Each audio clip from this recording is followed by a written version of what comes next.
No one expected her to choose him. Not the nobles. Not the commanders. Not even him. Beginning the ceremony of selection.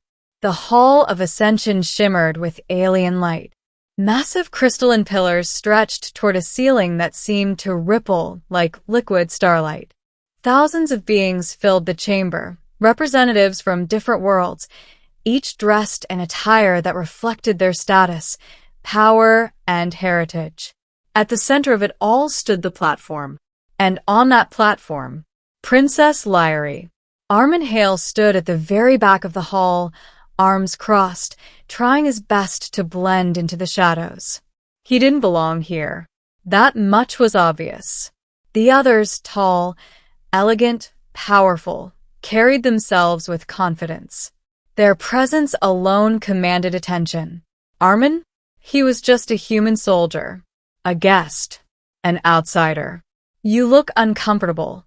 Armin glanced to his side. Commander Zyra stood beside him, her posture as flawless as ever. I am uncomfortable, he muttered. Why am I even here? You were invited. Yeah, he said dryly. Still not sure why.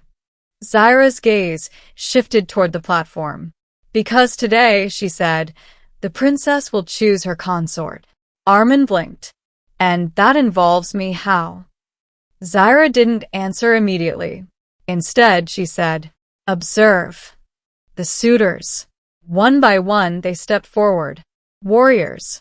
Leaders. Royal heirs from distant systems.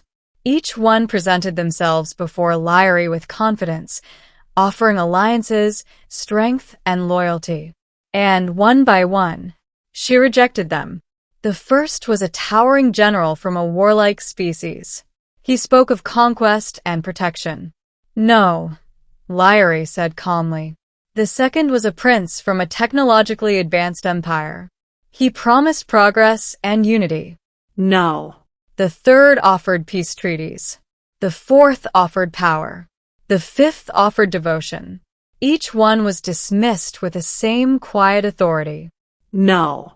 Murmurs spread through the hall. This wasn't expected.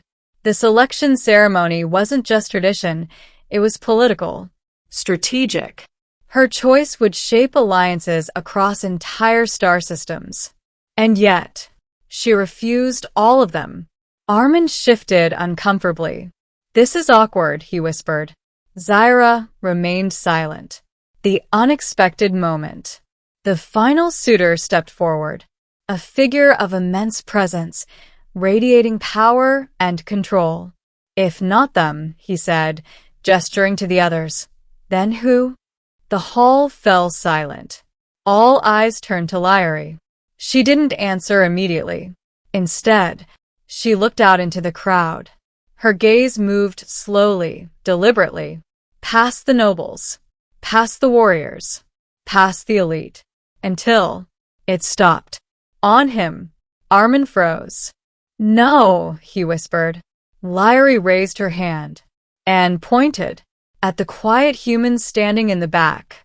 Middle, the choice no one understood. The hall erupted.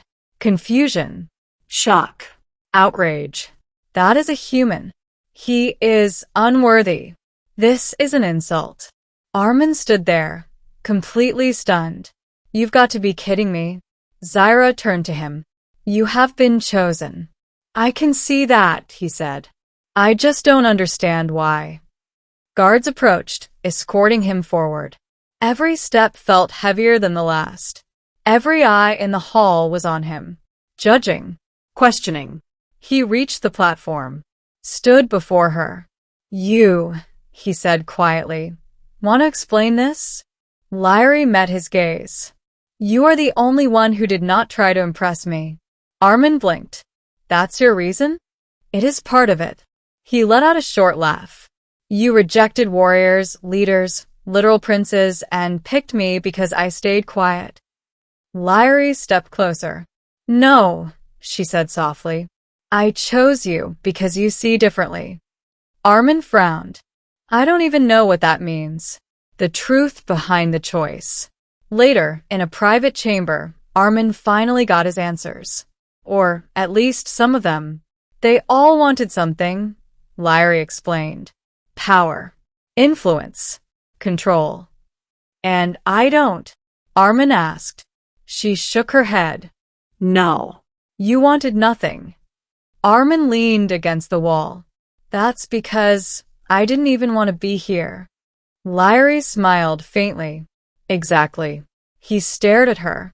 That might be the strangest reason anyone's ever chosen someone. She turned serious. There is more. Armin sighed. I figured. My people are divided, she said. There are those who believe in domination, and those who believe in coexistence. Let me guess, Armin said. You're in the second group. Yes. And picking a human sends a message. Yes. Armin nodded slowly. Right. No pressure then. She stepped closer. I did not choose you only for politics, she said. He raised an eyebrow. Oh. I chose you because you are not afraid to stand alone. That made him pause. Conflict rises. The backlash was immediate. Not everyone accepted her decision. In fact, most didn't. Armin felt it everywhere. The looks, the whispers, the quiet hostility. You don't belong here. The words came from a noble during one of the assemblies. Armin didn't react. He had heard worse. But this time, Lyra did. He belongs where I choose him to be, she said, her voice calm but firm. The room fell silent. Armin glanced at her. You didn't have to do that. Yes, she said. I did. Something shifted in that moment. The real threat. But the true danger didn't come from disapproval. It came from those who refused to accept her vision entirely. They are planning something, Zyra warned. Armin crossed his arms. Of course they are. They believe your presence weakens her, she continued. And they intend to prove it. Armin looked toward the distant chamber where Lyra stood, speaking with her advisors. Then we don't let them. The test. The attack came without warning. Not an open assault, but something more calculated. A challenge. If the human is worthy, one of the opposing leaders declared, let him prove it. Armin frowned. Prove what? His right to stand beside the princess. Lyra stepped forward. This is unnecessary. No, the leader replied. It is tradition. Armin sighed. Great. I always wanted to be part of alien traditions. He stepped forward. Fine, he said. What's the test? The trial. It wasn't a fight. Not exactly. It was worse. A test of mind. Of perception. Of understanding. Armin was placed inside a chamber. One that shifted and changed, creating illusions, scenarios, impossible choices. He saw war. Destruction. Loss. He saw Earth. Under attack. He saw himself. Failing. But he didn't break. Because he understood something. This wasn't about strength. It wasn't about power. It was about choice. And when the trial ended, he was still standing. Ending. The right choice. The chamber opened. Silence filled the hall. He is acceptable, the leader said reluctantly. But Armin didn't care about their approval. He walked past them. Straight to Lyra. Well, he said, that was fun. She smiled. You did not fail. Yeah, he said. I noticed. There was a pause. Then she asked, do you regret it? Armin looked around. At the alien world. At the people who doubted him. At the future he never expected. Then back at her. No, he said. Because, in the end, she had rejected them all. And for reasons no one else understood. She had chosen him. And maybe, just maybe, she had been right.